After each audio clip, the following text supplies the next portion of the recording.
Hello, my name is Daniel Abasolo.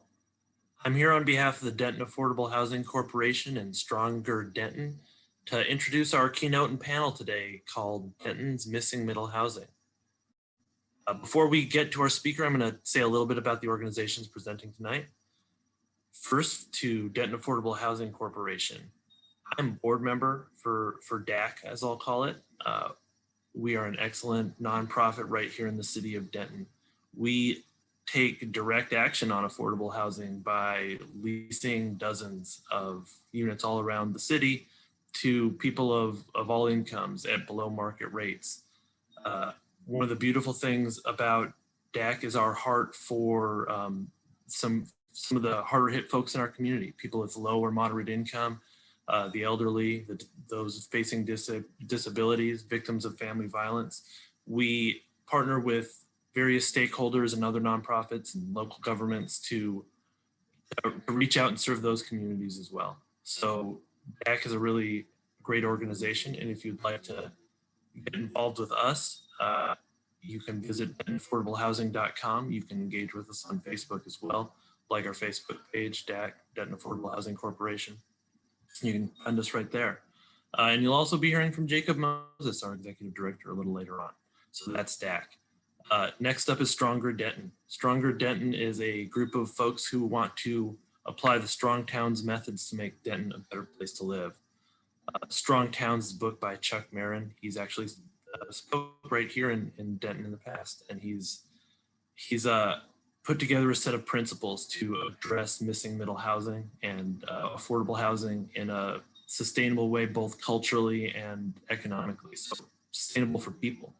The way Stronger Denton goes about doing that is to humbly observe what's going on in a neighborhood, to sweat the details, streets, parking, buildings, to plan to address those things with a fiscally solvent long-term plan, and to take incremental, again, humble changes on a small level to grow without drastic pressure.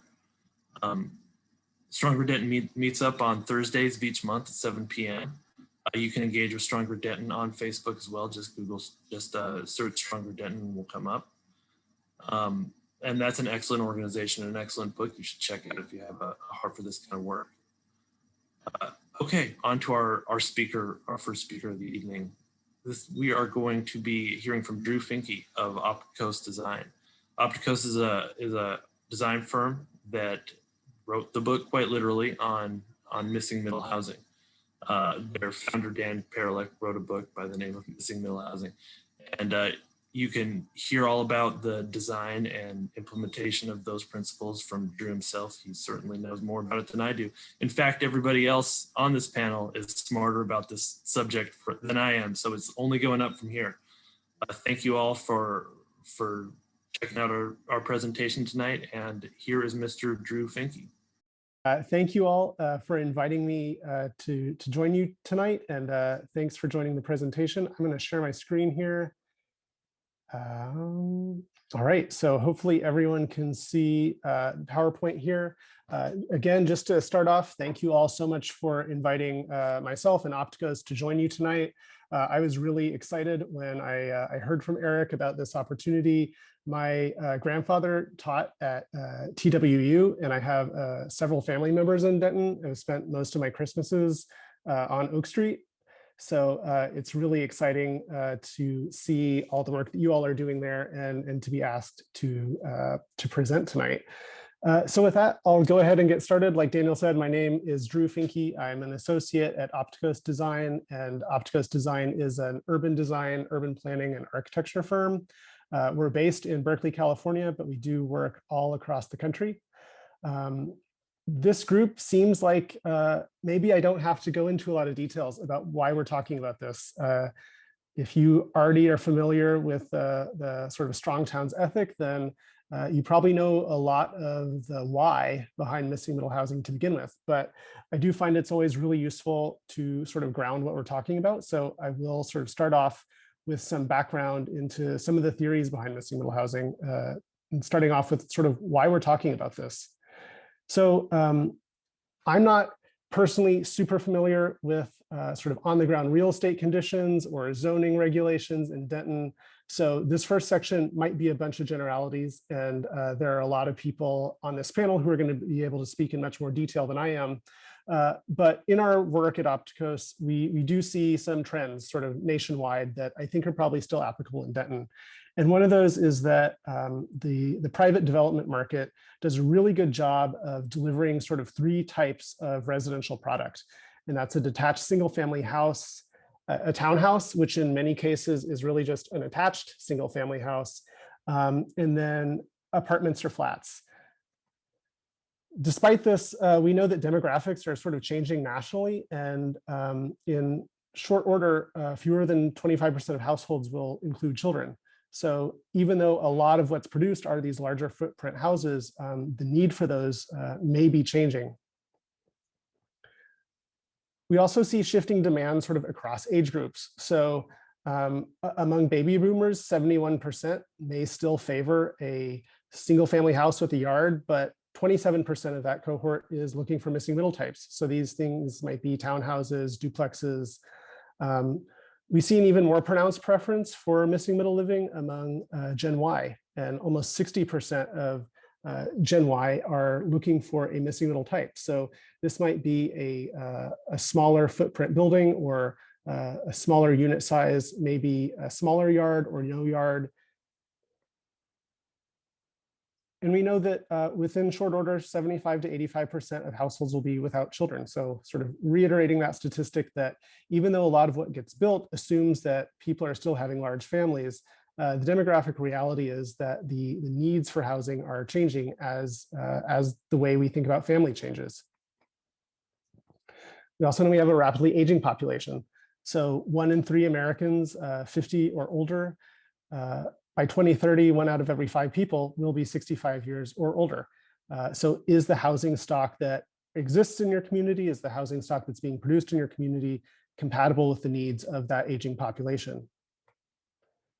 So coming back to this image, we know that these 3 types are produced and they're leaving certain people out of the housing market. So by their very nature, a detached single family house or a townhouse, especially as a sort of fee simple for sale product, can be a pretty expensive proposition in certain cases. And the image I'm showing here for the apartment is it's a pretty nice apartment, but a lot of times if you can't afford the single family house, you can't afford the townhouse, your only option is to live in an apartment, whether or not that actually fits your lifestyle preference or the needs of your family. We know that 15 million households by 2025, which is pretty soon, will devote more than half of their income to housing. This is a stat that's pre-COVID. So given the levels of unemployment we're seeing across the country, this could be even worse. We know it's a growing problem, and we know that it impacts different demographics unevenly. So the most housing insecure, those who've been least able to sort of benefit from the wealth that is generated by housing, tend to be Black families and families headed by people of color. So there is sort of an equity question to housing accessibility as well. So despite all of these problems, we also know that metro areas are seeing unprecedented population growth. I work in the Bay Area in California, and I have heard all of the stories about everyone in California moving to Texas, to Austin and Dallas. So there's sort of an ongoing question of how this population growth is going to be accommodated. And that's really where the concept of missing middle housing got its start at Opticos. So again, this is something that we've been thinking about for 20 years. And sometimes people sort of think of it as an aesthetic preference that we might have for this particular type of housing. But really where this came from was an outgrowth of conversations we were having again and again in different communities where we were working, that said, we have a lot of population growth happening.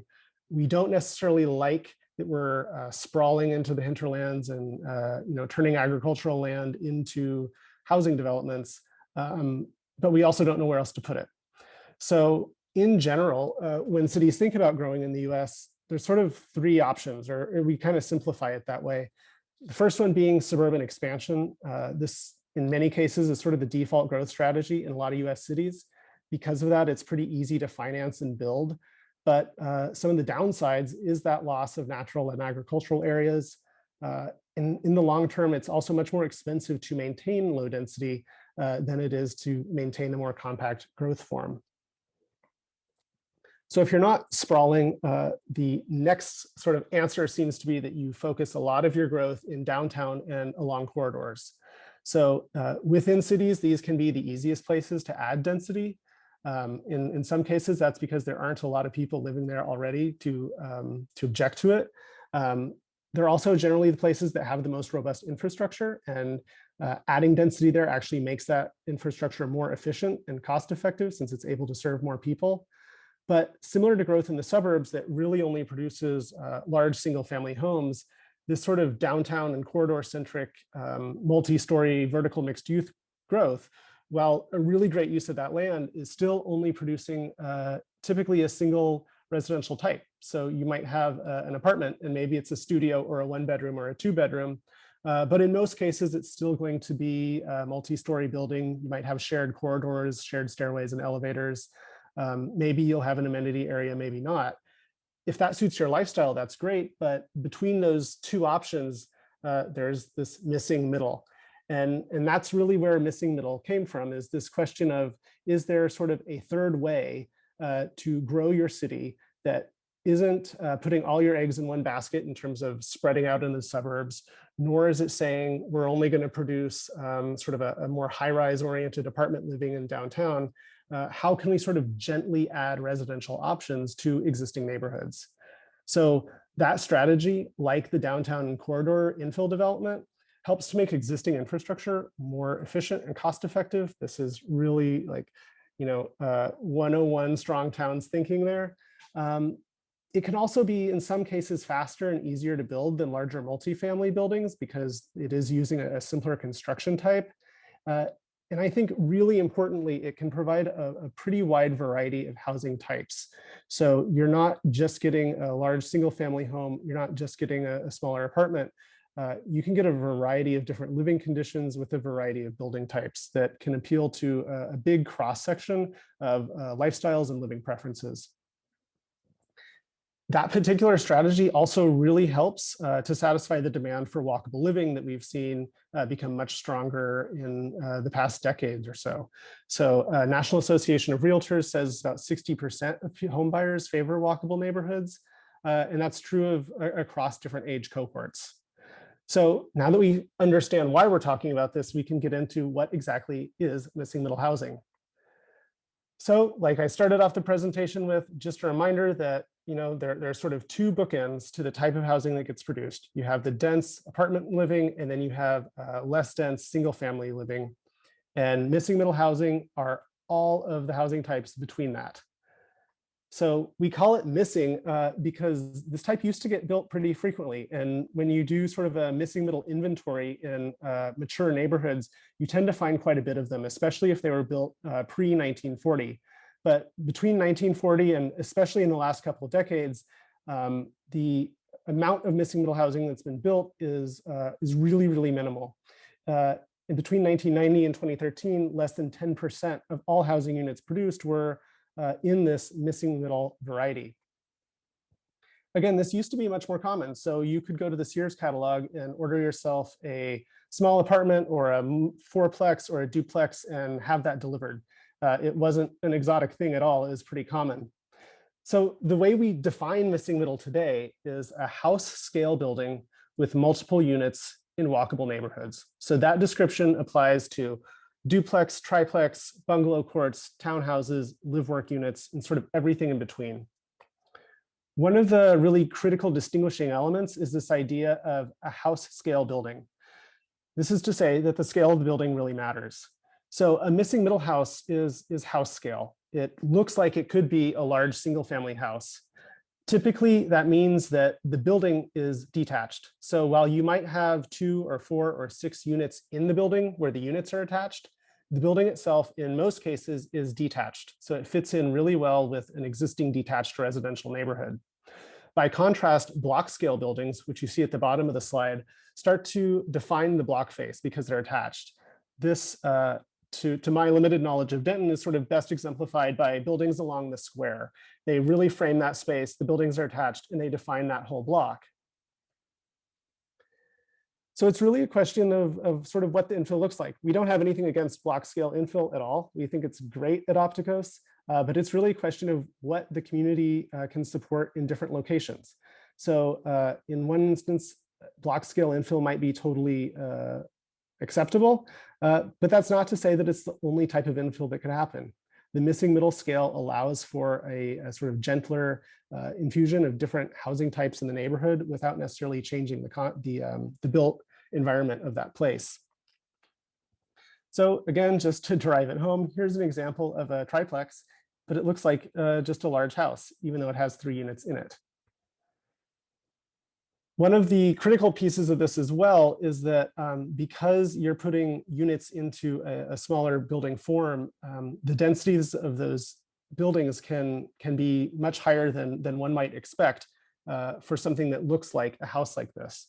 So what this slide is showing is a series of fourplex buildings, all on different size lots. So the row of fourplexes in the rear is a 1-bedroom configuration. So you have 4 1-bedroom units. It allows the building footprint to be smaller. On the smallest lot there, so that is a 40 by 70 foot lot, that gets up to almost 50 dwelling units per acre.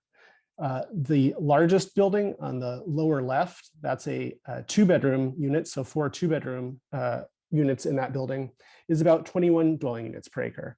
So this is the same number of units on each of these lots, but of course your density is going to be different based on how big the lot size is.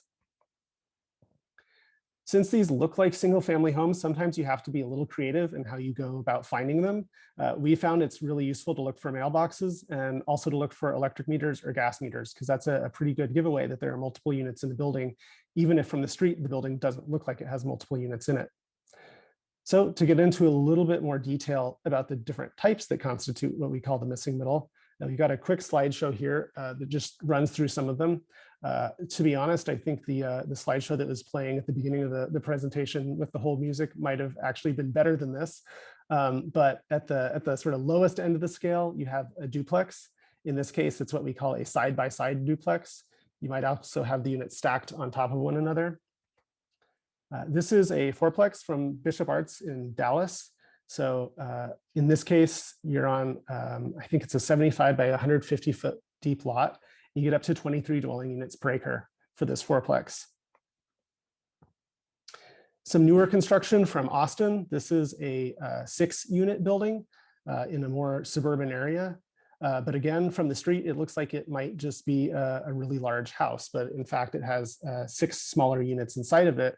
So you still have the feel of a more estate-oriented neighborhood, but you're providing access to people who might only be able to afford the much smaller units that are located in here. Cottage court, or as we call them in California, a bungalow court, provides a really nice common area in the middle. You'll notice with a lot of these, because they are house scale buildings on residential lots, they still have a front and a backyard. And in this case, that's been used to create a really nice sense of community where all of the units, which are in separate detached buildings, sort of have that central focus. This is just an example I really love. This is a cottage court that Opticos designed in Marin County in California. And this was a really interesting situation where Medtronic, the insurance company, that's their office building in the background, had donated some land to house people who had been displaced by the Sonoma wildfires. I know a lot of people on this panel and on this call are engaged in really creative thinking about how to bring housing to the market or make it available in Denton. And I thought this is a creative example that I really enjoyed from our work. And then a small townhouse as well. So this is a 3-unit townhouse, but all the architectural features, the overall scale of the building are pretty in keeping with a residential neighborhood. So that still fits that missing middle idea. And then this is an example of a courtyard apartment. So I forget how many units are in here. Apologies for that. But it's on an 80 by 85 foot lot, and it has a density of 115 dwelling units per acre. Typically, when we think of 115 dwelling units per acre, we think of a much larger building. So the fact that these units are small is what's driving that count up. But it just goes to show you can have quite a few units on a parcel without necessarily needing a really giant building to contain those. Now, caveat here is that this is in a pretty walkable area. So you'll see almost all the parking's on the street, and that's what's driving that smaller lot size. We'll talk a little bit more about parking a bit later. And then accessory dwelling unit is also a really important component of the missing middle. This is sort of, we think of the sort of lowest hanging fruit. It's the most accessible because you're not necessarily, or it can be the most accessible because you're not talking about demolishing an existing house. You're really just talking about adding something, adding a dwelling unit elsewhere on the lot. So in this case, this is what we call a carriage house. And it's where the dwelling unit is placed above the garage, above the parking area. And though you can't really see it from this picture, the idea here is that that accessory dwelling unit tends to be smaller than the primary building on the lot. It's not always true, but in this case, that's what's going on here. The way that we see missing middle housing used either in new development or when we do surveys of communities where it sort of has existed historically, one of them is that it's distributed throughout a block with other detached single family homes. So in this drawing and the sort of series of drawings that I'm going to show, each of the buildings in purple is indicating a single unit house, and the buildings in yellow are indicating different missing middle types. So as you can see from the drawing, in terms of scale, they fit in pretty well. In this case, they're sort of all mixed in. We also see it where missing middle building types might line the end of a block. Perhaps you have a larger roadway or just sort of a different lot condition along one end of the block where your missing middle housing is located. And then on the other half of the block, it's single unit homes. And the missing middle is sort of providing a transition into that lower density neighborhood behind it. It's that same way of thinking here, where you might have a lower density residential zone abutting a higher density residential zone. And we found that allowing missing middle types at that juncture can be a good way to start to transition densities from a higher intensity residential area to a lower intensity residential area by using those missing middle types to create that transition. It's sort of that same thinking where you have a residential zone abutting a main street or a commercial area, where you can use the missing middle types again to start to create a transition of scale or of intensity between the mixed use area and the single unit residential area adjacent to it. One of the critical elements that missing middle housing helps to deliver is, again, sort of adding a gentle densification to residential neighborhoods to help them better support different public services. So things like transit that really thrive at a higher density than what most single unit residential zones allow may not be feasible if it's all single unit homes, but if you start adding in some ADUs, allow a duplex or fourplex, that can help bump up that density to make those city services a little bit more feasible economically in that area. So when it comes to regulating missing middle housing, the next couple of slides sort of show some ideas about how Denton could look at their zoning code, which again, I have not done, but some things to consider as you think about how you might like to allow missing middle housing to encourage more housing choice within existing neighborhoods. So the first step and sort of the big step is to make sure that missing middle housing is somehow integrated into your city's general plan. So is there that high level policy guidance to support those diverse housing options that can help drive those other decisions later down the line when it comes to questions about zoning content and the zoning map? This is an example of some work we did in Memphis, Tennessee, where the place-based land use map that we created specifically integrates different missing middle types into those land use designations. So with existing zoning, there's not a lot of differentiation between what we think of as building form. So sort of the way a building is designed. And what that means is that in a lot of multifamily areas, you end up with apartment buildings that look like this. And these provide really essential housing. I've lived in buildings that look like this. But a lot of times they don't make their neighbors super excited to get more of the same.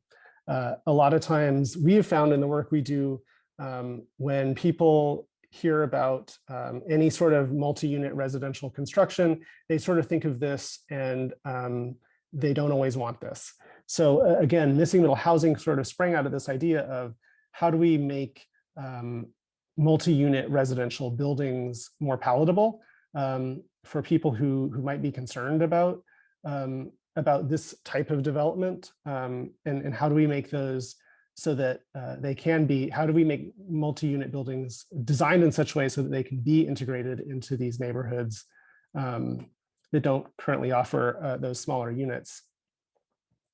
The challenge being, though, that in a lot of cases, the zoning doesn't really tell the difference between these buildings. So again, in terms of a public relations question, I think in many cases, people might be more excited for the building on the right that has a front door, it's looking out onto the street, whereas the building on the left, it's sort of showing the street just a blank wall.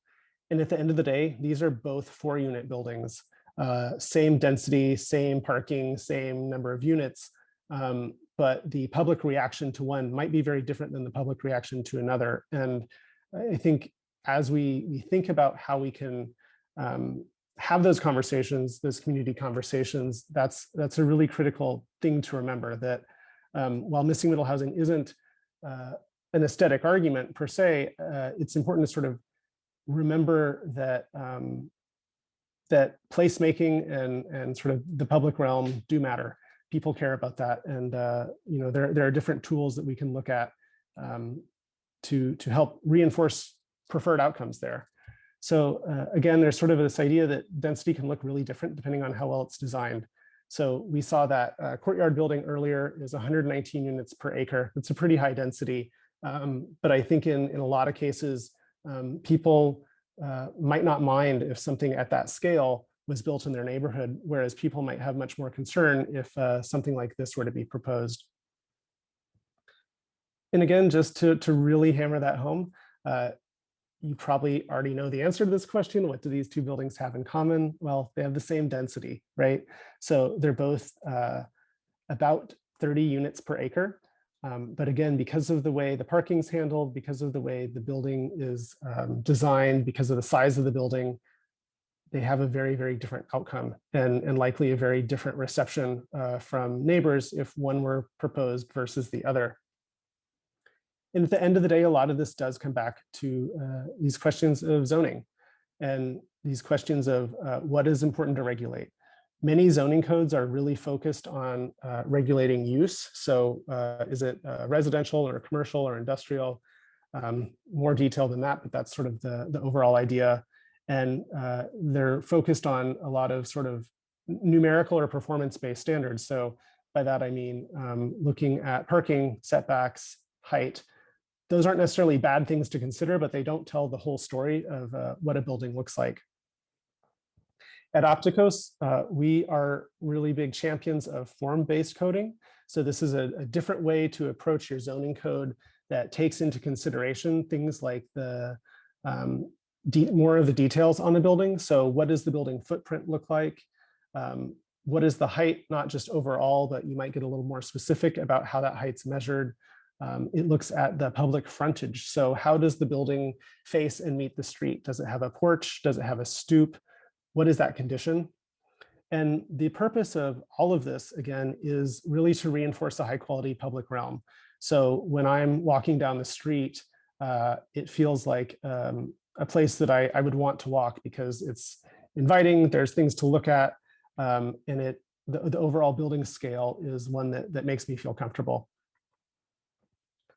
Here's sort of an example of why this might be necessary. So in this case, this building on the right here, I think it's an 8-unit multiplex. So it in terms of the number of units, it's sort of what we're talking about in terms of missing middle housing. But again, I said a really key part of that is that it has to be house scale.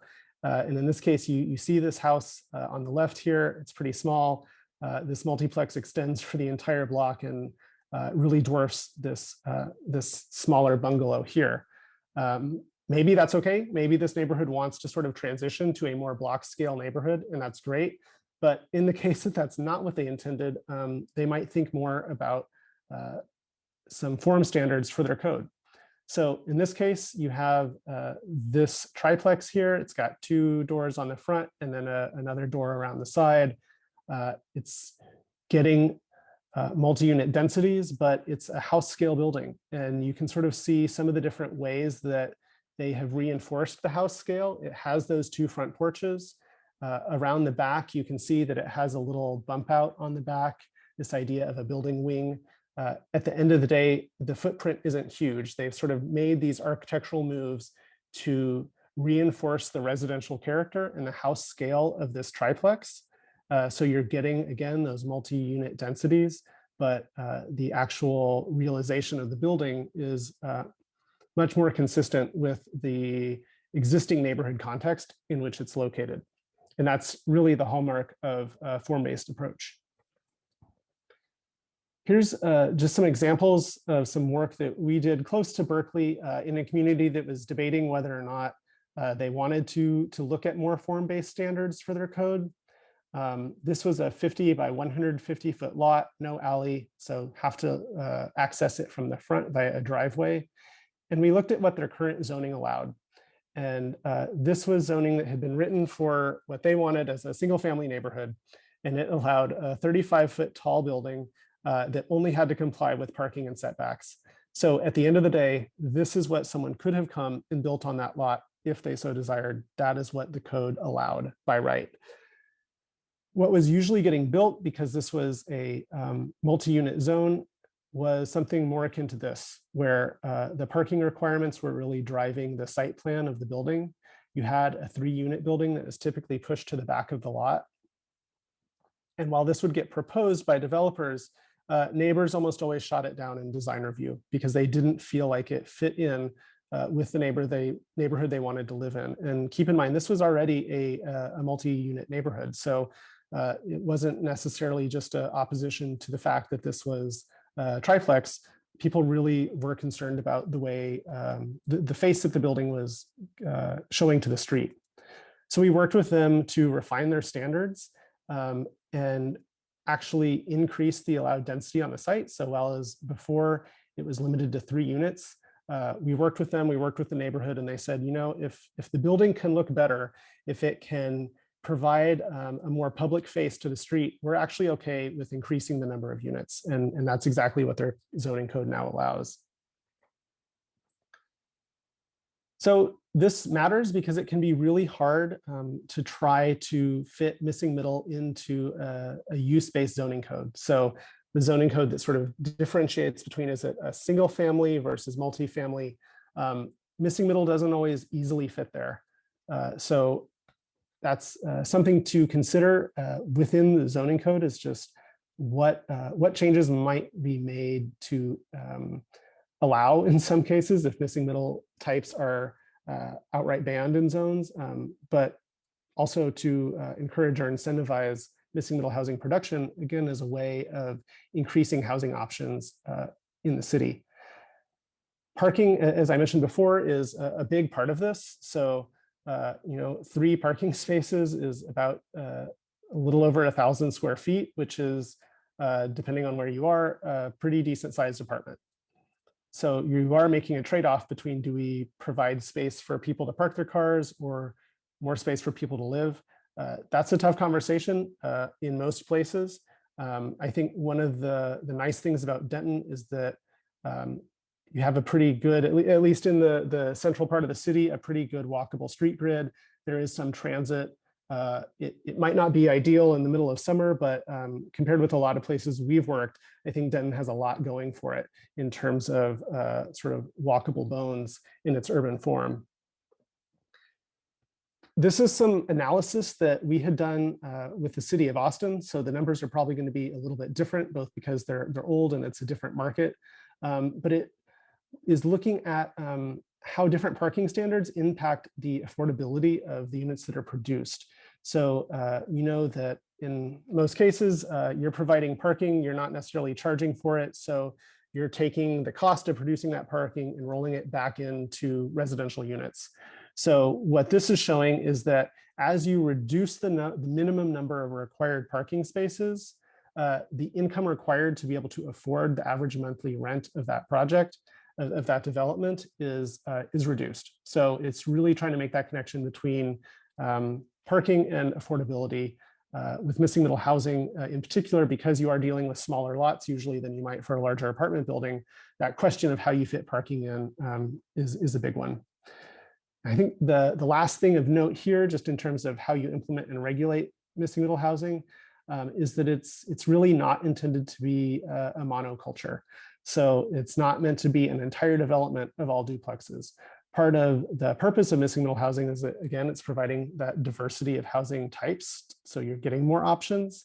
And that's really about making more parts of the city accessible to more people of different incomes and different lifestyles and different housing needs.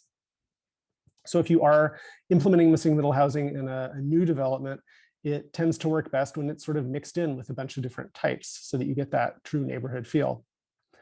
So I'm a little over 30 minutes, which was my allotted time. So I'm just going to try to wrap this up with some ideas about where missing middle housing is getting built and who's doing it. So many of the people we work with are small developers and builders. This is because in many cases, if you're building a duplex, and depending on where you are, some cases a triplex and fourplex, you can use existing residential building codes. So once you get into larger buildings, maybe 5 or 6 units, definitely a 30-unit building, that's going to be using a different set of building code standards, which requires a different set of construction knowledge. So if you're a home builder and you're used to building single-family homes, it's not that big of a leap for you to be able to try out a triplex or a duplex. And a lot of the interest we see really is at that level where these single-family home builders are seeing an opportunity to expand their market, essentially, because they know that they're not reaching everybody with the larger single-family homes that they're used to building. We've also worked with some production builders. Again, it's sort of the same thinking there. I think they are seeing the demographic shifts and they're understanding that if they are not able to offer a broader product selection, they're really foregoing certain market segments by not offering that. So an example we have here, we worked with a regional developer in Omaha, Nebraska, to develop an entire missing middle neighborhood. So this is from scratch, built from the ground up. Here's the plan for it. You can see there are a whole bunch of types mixed in. All the buildings front the street. The parking is pushed to the rear of the lot or sort of shared central alleyways. And this project is now underway. It's under construction and people have moved in and they're started on the second phase. And one of the really cool stories out of here that to me really illustrates a big why missing middle housing is that the developer was talking with some of the people living there, and one of them was a front desk worker at a doctor's office.